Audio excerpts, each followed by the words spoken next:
Fortunate is the man who meets a real saint. Life is fulfilled when one meets a real saint. Never mind if he smears his body with ash, roams around naked, wears only a loincloth, or lives like an ordinary householder. The divinity in him does not get affected by his mode of life.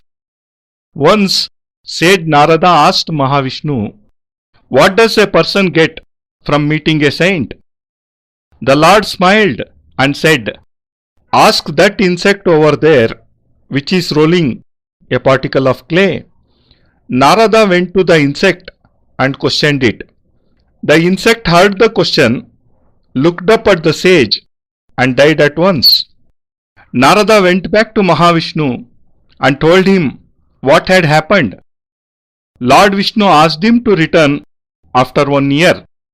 Narada returned after a year and repeated his question. Mahavishnu asked him to go to the swan sitting by a certain lake in a certain forest and ask the same question. Narada did that. The swan heard him and died. Narada was very sad.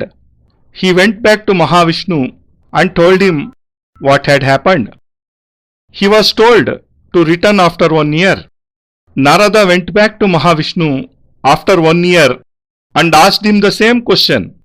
He was asked to go to the royal palace in a certain city and ask the newly born baby there to answer the question. Narada went to that palace and was warmly welcomed.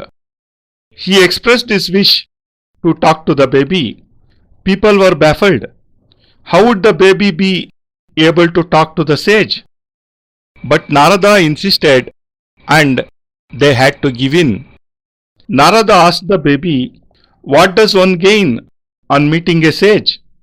The baby answered, "Maharishi Narada, I was the insect whom you asked this question first. I died when I saw you and was reborn as a swan. You again came to me and asked me the same question. I died and now I am reborn as a prince. Now after I have enjoyed a royal life here, I shall be redeemed from the torture of rebirths.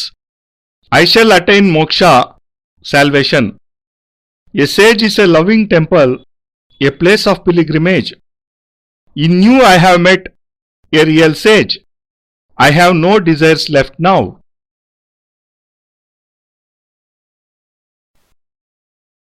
I consider humility and practicality essential attributes of knowledge.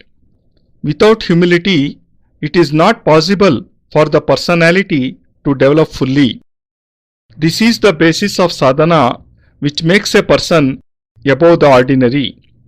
I once read a story about a gathering of all great ascetics to decide who was the greatest of the gods. The onus of finding who was the greatest among Brahma, Vishnu and Maheshwara fell on Bhrigu, the greatest of all sages. Bhrigu first went to Brahmalok, the abode of Brahma. Brahma was busy creating the world. Bhrigu watched him for a couple of minutes, but when Brahma paid his obeisance to him, he got no response. Instead, Bhrigu kicked at and destroyed whatever had been created. The damage caused was great. Brahma's labor of months was wasted. Brahma was furious and he was about to beat up the sage. Bhrigu saw his face flushed with rage and sensing trouble, he slipped away from there. From Brahmalok, Bhrigu made straight for Kailash mountains, the abode of Mahadeva.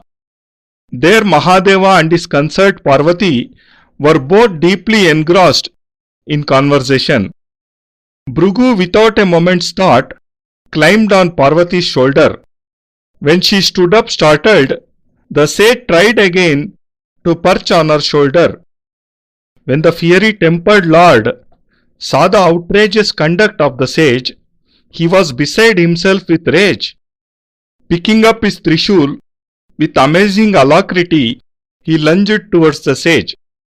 Bhrugu's death seemed certain, but he managed to escape.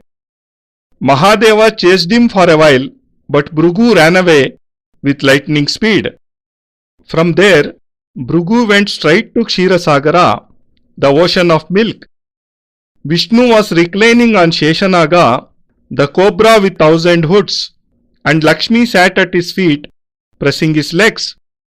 Bhrugu kicked Vishnu on his chest.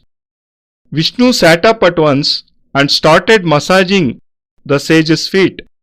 He said, "Your Holiness, your feet are so tender and my chest so hard. You must have hurt your feet kicking me. I am sorry and I apologize to you." And tears welled up in his eyes. Vishnu's humility made the sage acknowledge his defeat. He said, "My lord, I was only testing you. There is no doubt that you are the greatest of the gods. I consider humility and practicality essential attributes of knowledge. A merely learned or knowledgeable person cannot be the greatest.